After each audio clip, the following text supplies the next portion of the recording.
I fundamentally believe this is the best pathway to wealth. Maintaining your W 2, direct deposit every 2 weeks, rain or shine, benefits, okay, with matching, okay, and having a 9 to 5 side hustle, a side hustle that you work on from the hours of 7 a.m. to 9 a.m., or if you have kids, 5 a.m. to 7:30 a.m., and then after work from 6 to 9, or if you have kids, from 7 to 10.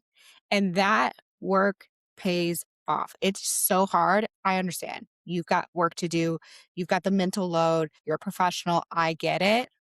But let me tell you, working a 9 to 5, unless you work for a big tech company and you have equity in an insane stock, like you work for NVIDIA, cool. You don't need to do anything else. But if you're not that person, if you work at a normal company and a normal place like Target Corporate or like, Hyatt Corporate, I promise you, you will not get to your big retirement number, your freedom number, like I like to call it, by just being a day to day employee. You have to have some other income coming in, because what happens is that when you have other income coming in, you live off your W 2, and then you're able to take that other income and invest it into the stock market, invest it into other assets. That accelerates your rate so that you are able to retire before 65. Because I don't know about you, but your girl doesn't want to be working to 65. I've got like maybe 4 more years left in me of this hardcore life. Maybe. Maybe. And if you're watching this, you probably also don't want to be working forever. You probably also want to be able to make work optional, where maybe you work some projects, you consult, you sit on boards, you do fun things with your time.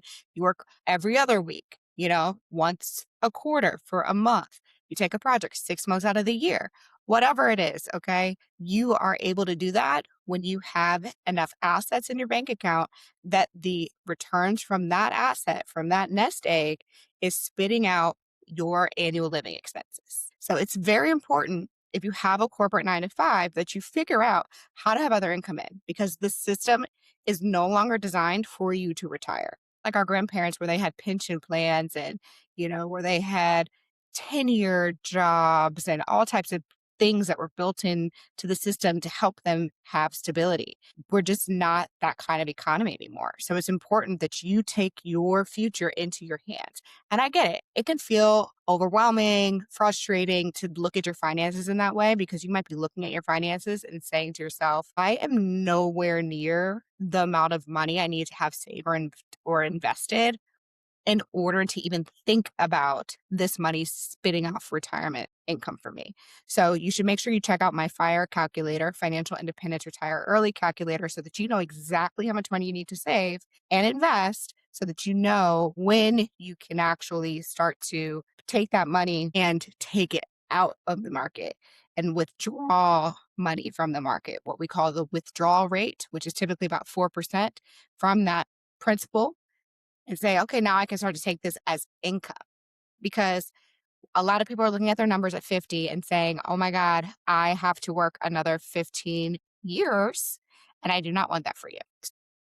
What we're going to do, if you're watching this or listening to this, you want to figure out how you can have a side hustle. Content creation is an interesting business. I don't totally recommend being an influencer.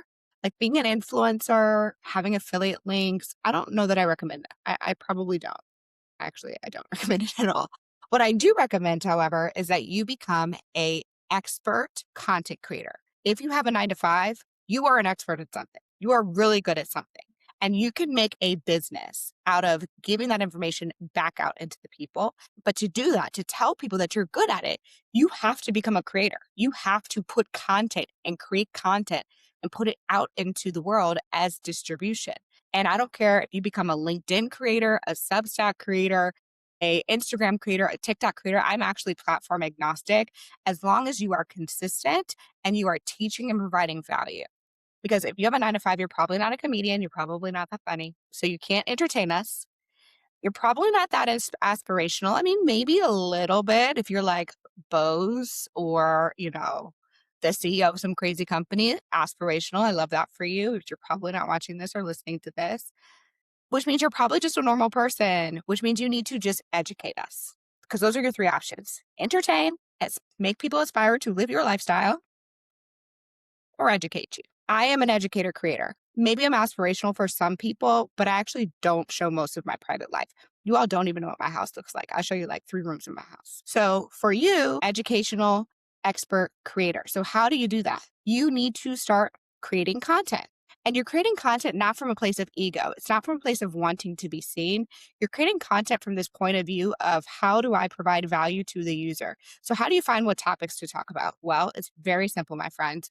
You go into ChatGPT or Claude, whatever it is that you use the most, and you say, based off of what you know about me, go ahead and tell me all the different topics that I could be teaching people about based off of my expertise. Here's a link to my LinkedIn. Here's a link to content that I've done before, or articles or thoughts that I have. You can send it as a voice note. You don't even have to write this, and let them do the work. Let them do the work. Then when you have your content pillars, your topics, let's say you're going to talk about email marketing, or you're going to talk about procurement, or you're going to talk about supplier diversity, or you're going to talk about how to get a job, whatever. Then you're going to go into Google Trends. You're going to open up YouTube. You're going to open up TikTok.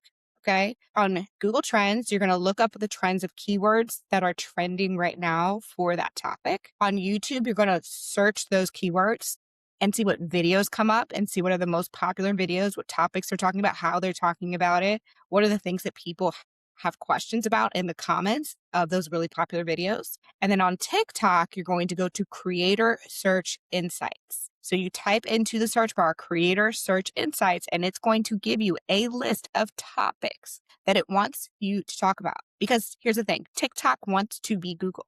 TikTok wants to be a search engine, right? You then can go onto Reddit and look up those topics and see what comments and conversations are happening in that topic. This will also mentally prep you for the fact that there are thousands and thousands of people for whatever your random niche is that want to hear from you, that want answers to questions, that want to engage with your content. Because that thing in your brain is telling you, nobody wants to know about what I have to offer. Nobody wants to know how I do my camera setups for my behind the scenes marketing director job. Nobody wants to know how I do corporate strategy and do P&Ls and project business income. Nobody wants, yes, we do. We want to know about it all. We're very nosy people. Tell me about merchandising, sis. Tell me about what it's like to be a hostess at a restaurant, sis. Tell me what it's like to be a mobile product engineer at this random ass tech company. I want to know. I want to know, and somebody else wants to know too. Okay. So go ahead and do the research, make your list, and then I want you to set up the camera, sit in front of a window, and I want you to record, press record. And it's going to be so awkward. It's going to be so awkward talking into a camera lens. So awkward, but you're going to push through it. Because why? Because now you know your freedom number. You know how much money you need to have in your account in order to stop working. And that number should be so motivational for you that it causes you to take action. And if it doesn't, if you're like, I'd rather sit and scroll and watch Netflix every night, I'd rather doom scroll on TikTok in the morning before I get out of bed instead of waking up and making content, then I also want you to be equally as okay with working another year. Because every year you decide not to invest and not to grow your investment account and not to put that money and that discretionary income back into something that's going to pay dividends for you, is a year you're deciding you want to work. Maybe even 2 years, because honestly, age compounds. For every year you decide not to get extra income besides your W-2, it's another 2 years that you are going to have to work. Okay? Let me know what questions you have in the comments below. I have guides on passive incomes and different ideas. If you want to make more income for yourself, make sure you check all the resources that I have in the Work Smart world. I'm here for you. I love you. I support you. And I want to see you win. I want to see you rewrite your rules and be successful. Until next time, bye.